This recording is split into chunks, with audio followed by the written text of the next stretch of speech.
Thank you for staying with us. You're watching Perspective. We got to talking during the break while you were watching the press conference in Turkey. We were having this conversation about Ladies Fun that was having an event in Karachi. A quick roundup introduction for you. We've got Ms. Khursheed Hyder, who is a senior journalist with us. Ms. Nazneen Tariq Khan, who is a jewelry designer. A very different of mine, Ms. Tara Uzra, who is the lady behind Ladies Fun and a very young student from CBM, Ms. Fatima. Ahmed. Earlier we were talking about how they're doing a great job with this conference, foreign delegates, speakers coming in, and also the best of Pakistani speakers are participating in this event, which Tara will tell you more about. Before the break, we were having this discussion about how the global media maybe shows us in a bad light. But the question where we left off, I'd like to start now, is that maybe we have failed in branding ourselves right, and events like this are not just a ladies' fun, ladies' support, whatever, but it's also a Pakistan's branding effort towards the world. We are reflecting a much better and actually the true version of Pakistan. We talk about how when we travel, people ask about terrorism. This is back, I think 12 years ago. San Francisco, I was working with a company, and this friend of mine who was British, he said, well, we'll pick you up and we'll take you out to dinner. So when he came to pick me up in front of the hotel, he parks the car, and I walk up and I try to open the door and sit in. And his wife, who did not know me, she locked the car. And I'm like, so then he opened and we sat and we went to dinner. And I said, Karen, why'd you do that? And she goes, they had told me that you're the oldest in the company, so I assumed you were like 60 years old. And they said you're from Pakistan, which means you would have a turban and a beard. And when I saw you, I figured you're somebody trying to break into the car. And I locked it. And I said, why did you have that in mind? She said, that's what a Pakistani is like. This is 12 years ago. This is 12 years ago. This is way before 9/11 or any of this whole Pakistani terrorism. None of that. This is way, way before that. And this is how a British young girl living in San Francisco saw Pakistan. So it's not just, we branded ourselves. I agree with you 200%. So That please, we branded. When we go for shows abroad, and like media people like BBC and things like, they come to interview us, the first question they ask is, how do you all work over there in that situation? And I thought, yes, in that situation, meaning that there's terrorists over there, there's bomb blasts over there, because the media is only showing that on television, being very honest, everywhere. On TV, on the paper. You mean our media? Yes, our media. Our media is showing this it's over just there. Bad news. Yes, it's just bad news. They don't show all the good things. The first thing I said, I told him that let's change the thing and just take it. We are like ambassadors for our country at this moment. We are presenting a softer image of Pakistan. So ask me a question regarding what I am doing now. Don't ask me about what Pakistan's terrorist condition is. And that's a little part of the media which covers the terrorist area. Please cover what's the softer image also, and what Tara is doing now for us over here, for the women, and for the global thing over here, is giving us a really good softer image for all the different countries from where the women are coming over here.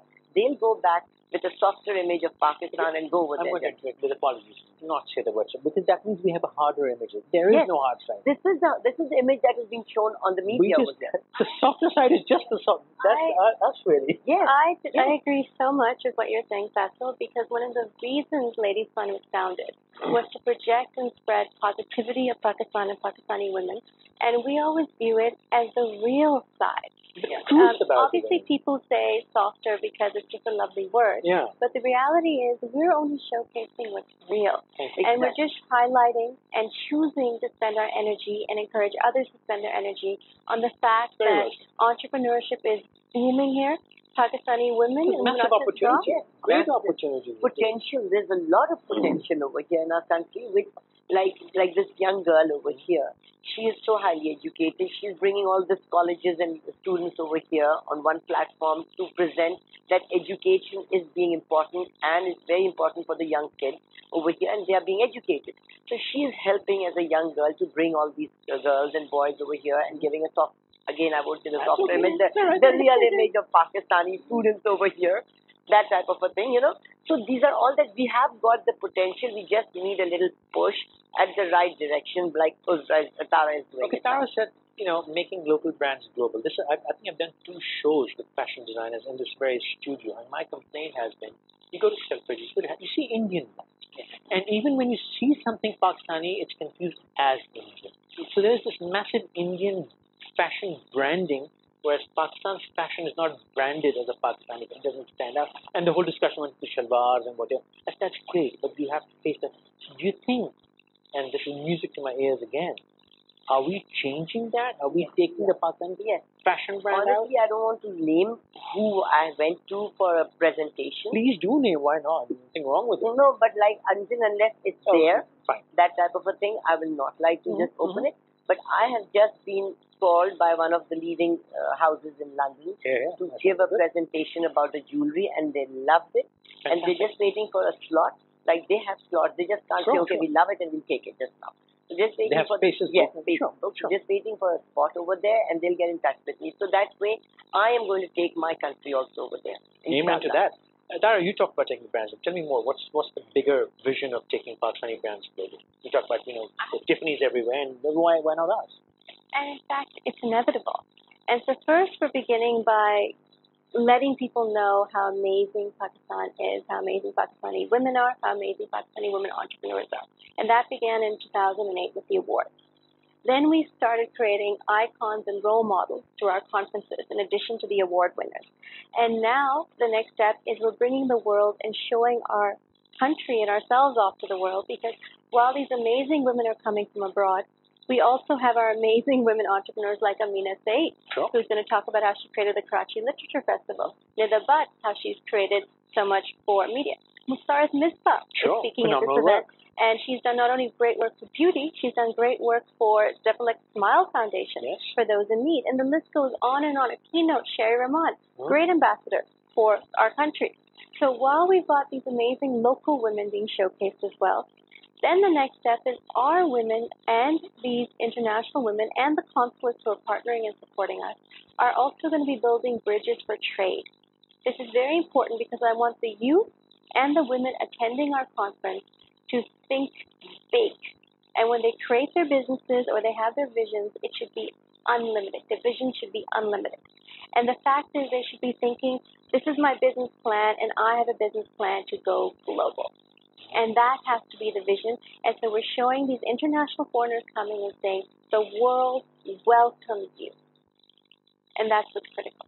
I want both of you ladies to come, but I'd like to let me leave you with a question as well. Do you think, there's this all ladies thing, which sort of also, by its converse, suggests that there is something working against the women of Pakistan. It's not an entrepreneur's fund, it's a ladies' fund. So which implies, I would like you both to comment on that. Is there such a negativity there? Or is it? I don't think so because I do a small business and I have a lot of friends who do business, and it's small right now. I'm impressed. Good. But they do it and they get a lot of support from their family, friends, even in social. We go outside and do whatever men would do, and I have not faced any difficulties as such. Super. I actually tell my friends and other women that, you can do it. And it's probably easier being a woman? Yes, I would say that. We get a lot of help. I need a men's fund in this society. We need to work against these women to protect the people. Yes, and secondly, I would like to add here that when we talk about global, we have Sherry Beth Foundation mentorship program. I am a mentee there too, and it's associated with Ladies Fund. Okay. I have a mentor from UK. And basically, we share our experiences. She tells me what she would do in such a situation. And I'm coming up with a new brand because of her help. And it's fantastic, amazing. I would say that more women entrepreneurs should do it. And if somebody wants to go abroad and, go global, they should definitely do it and, learn from their experiences and then utilize that and go forward. And just to add to that, we have the Sherry Blair partnership, where they're having, in fact, a mentee appreciation lunch for all the Ladies Fund mentees on Monday the 23rd. And we have this mentorship option available for all the women in our network. We also nominate women in our network to the All World, Pakistan 100 and Arabia 500. And girls have gone to women have gone to Harvard. MashaAllah, fantastic. The Harvard Summit. From this, they've gone and spoken in Turkey and other places, because when we began partnering with All World, Pakistani women entrepreneurs were more than any other country in the world represented on that list. So Pakistan was the #1 country for women We entrepreneurs. just showcasing, we need better showcasing. And I want you to comment on what Fatima said. Is there a world working against women in Pakistan or not? Because we do, I'm sorry, I'm mistaken. The reason I'm asking that question again and again is if you turn on the television, it would seem, and I have fights on these shows if I'm ever as a guest or as a host, that we keep talking about how women are oppressed, beaten down, suppressed, depressed, any est that you can find. And I'm saying, for God's sake, it's not sure it happens in segments, and if you just highlight those stories, it's all bad. But is our society really so pathetically dangerous for women? Yes. Yes, it is. When Fatima talks about her life, she's young, she's studying, she's an entrepreneur already. It's because she belongs to that little percentage, that group there, where she has her family supporting her and people around her. She has not gone into the interior. She has not gone to the rural areas. This is a rural country, sure, right? And we're living in Karachi. Now, Karachi is a city, and we can where women are beheaded in movies. Yes, of course, you can do anything. You can do anything. The media, outside media can do anything with us because, well, it's like with the donkey being beaten by a stick constantly. But what I'm saying is that living in Karachi is so different from all the other smaller towns and cities. And yes, even in Karachi, the situation that is boiling over, I mean, with the mafia wars, I used to drive a car at 1 o'clock in the night. I'm a journalist as well. I'm a little bolder. But now, I'm older now, yet I am scared. But not old, of course. But what I'm saying is, yes, it is, women need to get together because, in my newspaper, we had a wonderful journalist, but we knew she would never, she couldn't become an editor because she was a woman. And educated people. So you do have this bias, and it's not just Pakistan; it's abroad. It's throughout in Europe as well. That professional bias is global. But in developing countries or countries like Pakistan, where there are lots of problems now, and we have more problems than we had in the past years. Yes, it is difficult for women to make a mark, and we are lucky we live in a city. We get chances because we have an educated background. Our families help us. But what about the women in the rural areas who are doing so much? They're working in the field. They're looking after the families. They're producing 8 to 10 children. And they eat, they only get the scraps left over. And if they want to, the middleman comes in, and if they are working, the middleman comes along, takes this money, and then sells the thing, I think, 10 times or 20 times more. So what about them? The majority of the women. So it is a difficult world for women. For the sake of discussion, I will agree with you. I do not agree with you at all. For the sake of discussion, I agree with you. But then do you think women like us, not me, women like us, the urban upper middle class, educated society which has, as Khursheed said, the opportunity and the influence, can we help change the perceived problem, which I do not agree with? Do you think we're in a position to do that? So we can. Every little act will join like a chain into the other thing. if we are like, I am also working for another organization, and that organization goes to the rural areas, okay? And they do a lot of work. These women, like she was saying, they do a lot of work by hand. And the middleman comes and takes it away from them and then sells it at a higher price. This group where I work for, they take it. Rather, they bring the product to be made for them, like the material they give it to them to make, and they make sure that that money after being sold with their product is given back to them.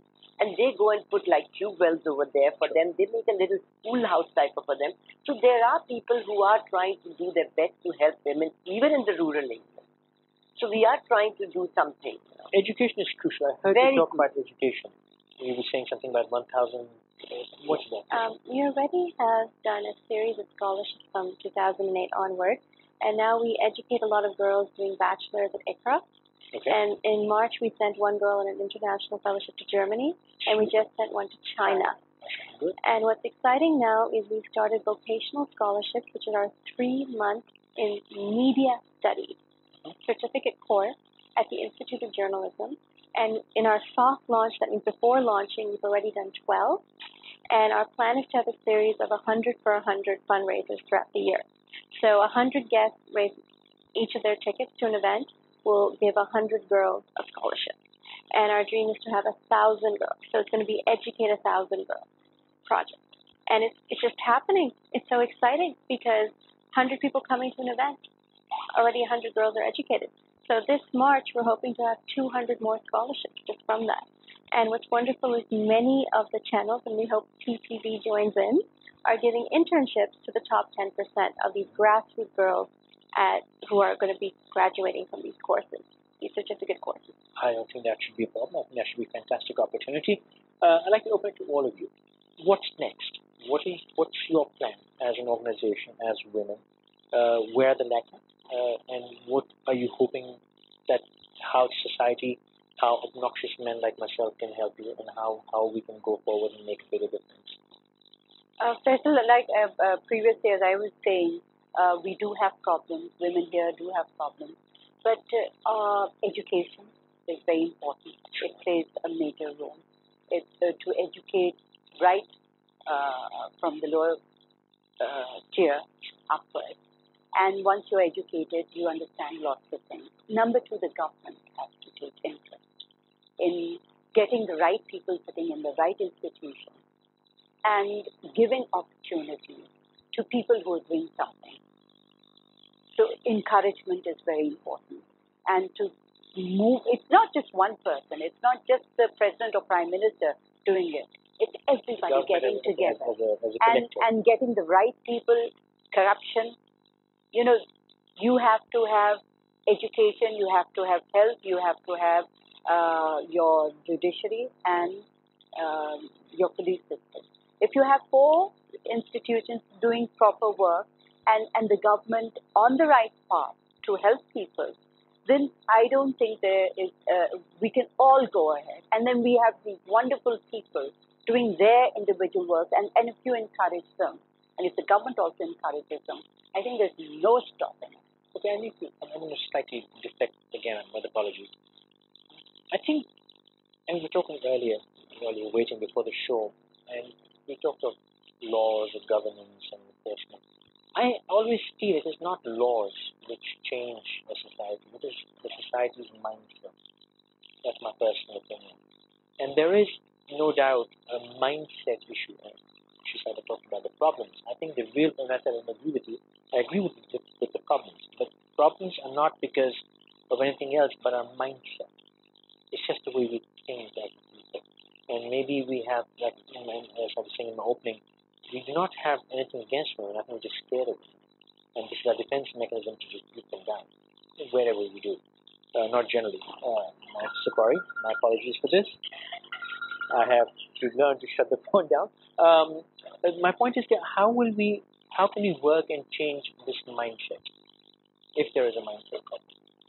Well, as stated earlier, in my opinion, the most important is to focus on the best of the mindset, or the best of the way people think. When I first encountered, And I came to Pakistan after graduating, and I encountered all these women who'd married at age 18. They had 2 kids after marriage. They did an MBA after marriage. I'm talking about urban women. Sure. They had were teaching Montessori school, and they had, let's say, a clothing business. And you'd ask them what they do, and they'd say, we're a wife. And in other parts of the world, they'd be superwomen. Yeah, homemakers. And exactly. And so what happened was when we launched our awards, and we had the first awards, suddenly these women realized, or we helped them realize, just how amazing they are. And now not only are they very proud of what they do, and because our awards were at Mahatma Palace and people were dressed up, it made entrepreneurship glamorous. Now the husbands, sons, brothers, fathers are campaigning for these women to win awards. Beautiful. And so that's a complete change just by enjoying ourselves and celebrating each other. So it's only natural that if these women are going to come from abroad, they're going to see how amazing Pakistan is, how we are, without a doubt and without any competition, the most hospitable country in the entire world. Absolutely. And when they experience that, especially because as we've maintained our hospitality, the rest of the world, especially the West, has become a lot more independent, and they're not used to this overwhelming open our hearts that we show our foreigners. And when they come and they experience that, they're going to go back and tell 100 more people. And, that message, that whether it's softer or the real message, will spread. And as it compounds and it gets greater, this year 6 foreigners, next year why not 15? And why can't our women be speaking at their conferences around the world? Not just one woman who goes everywhere, but it's the norm. And we have some very smart and eloquent women amongst our ranks. Absolutely. In your colleagues and friends, how have they seen what you're doing? I just look at that smile appear on your face. When I started it, some really discouraged me, and some were okay with it, and some really, encouraged me. But after you've done what you've done? They love it, and they want to do it. And I know 3 of my friends who started it like 1 year back. One is only recently starting it, and they say that they're doing it because they see that I enjoy it, or that I've been able to do it, so they can do it too. So there is a chain reaction. Yes, there is. I would say that I am an entity, everybody is, right? So what I do, I might be able to influence someone. I'm not saying I did, but maybe. I might be able to influence someone in the end, right? And if I can do that, if I can influence even one person, I think I've done something. Fatima, I'd like to just add here quickly before I take closing notes. You always influence people. And when you come out of your shells, and the moment you present yourself, your influencing has already started. X number of people had seen you tonight. And a lot of people were sitting at home like yourselves and relating to, maybe there'll be brothers and fathers and sisters and mothers will be seeing you, and they relate their own life stories with yours. And then they take impact. So never stop speaking or presenting in any form, because you will never find out, but you are affecting people. I've had scary moments when people come out and say, you said that 8 years ago on your show, and after that I'm like, oh my God. That's dangerous responsibility. But don't say maybe, you are influenced. All of you are influencing people. Every time we say something, we influence people. And we can really change minds and hearts. But I think media plays a very important role. No doubt. And when the media is objective and positive and nationalist in its views and tries to project the positive side and positive people read, people watch television, and that makes them start thinking. So I think what we need to do is everyone get together, be nationalists, work for the country, because this is your country. You're recognized because of your country. So we have to give it to our country. We have to love it. I agree with her. Plus, I will tell you one more thing, that now that I'm working with her as a fundraising thing, I have got in touch with so many women, and believe me, they have not even blinked their eye once to say, should we help women or not? They have agreed there and then. So I feel women in Pakistan like to help the other women also. And usually they say women don't like to help the other women. No, here I'm seeing that women are so interested in helping the other women who are underprivileged and who don't have the right amount of funds to get themselves educated, which she's giving a platform for. And when I explain to them that this is what she's doing, they quickly say, okay, this is it, go and do it. So I'm having so much of fun seeing that women are really very happy to help the other women over here in Pakistan. Stay be positive and believe in ourselves. Absolutely. Well, since our conference is on Saturday, my closing note has to be come on out to our conference. If you want tickets, do contact us at 111 Dawood. Or, 111 Dawood, or you can just Twitter, Facebook, email, anything at Ladies Fun. ladiesfun@gmail.com, Twitter, Facebook, anything at ladiesfun, ladiesfun.com. Thank you very much for taking time out and being here tonight. Good luck to all of you. Very quick, I would basically sum it up by saying that we all tend to give up and we all tend to give in to the negativity that's shown to us, so that we believe that is right. There is a lot of negativity in the whole world. If you want, you can find the worst of anything. But if you just try a little, I assure you, it's much easier to find the good in it. It takes an effort to find the bad. Unfortunately, we spend so much time looking for the bad. There is good. Look for it and support opportunities like this. And I've always said opportunities, they're not causes. They're doing what they're doing. Nature will provide anyways, whether you put your share in it or not. It's an opportunity for you to join in and help. So next time.